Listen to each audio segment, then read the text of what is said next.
Varachha LH road ખાતે આવેલ મારુતિ ચોક પાસેના આઈ ખોડલ મોબાઈલ શોપમાં ત્રાટકેલા તસ્કરો હજારોની મત્તા ચોરી કરી ભાગી છૂટ્યા હોવાનો બનાવ પોલીસ મથકે નોંધાવા પામ્યો છે। વરાછા LH રોડ ખાતે આવેલા મારુતિ ચોક પાસેના આઈ ખોડલ મોબાઈલ શોપમાં આવેલી સવારે ત્રાટકેલા તસ્કરો દુકાનના તાળા તોડી દુકાનમાં પ્રવેશી દુકાનમાં મૂકેલ મોબાઈલ, પેન ડ્રાઈવ અને મેમરી કાર્ડ તથા રોકડા 10 થી 12 હજાર મળી કુલ રૂપિયા 60 થી 70 હજારની ચોરી કરી હોવાનું દુકાન માલિક કેતનભાઈએ જણાવ્યું હતું। તમારું શેની દુકાન છે તમારી? મોબાઈલ કયા વિસ્તારમાં? મારુતિ ચોક LH રોડ। એટલે શું થયું તમારી દુકાનમાં? મારી દુકાનમાં ચોરી થયેલી છે સવારે 5 વાગે।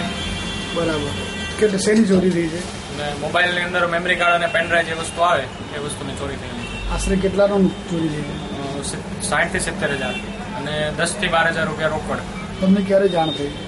10 વાગે સવારે દુકાન ખોલી ત્યારે મને ખબર પડી કે દુકાનના તાળા તૂટેલા છે। ત્યારે હાલ તો વહેલી પરોઢે થયેલી ચોરી પ્રકરણમાં પોલીસને જાણ કરાતા તાત્કાલિક પોલીસે ઘટના સ્થળે પહોંચી તપાસ હાથ ધરી છે।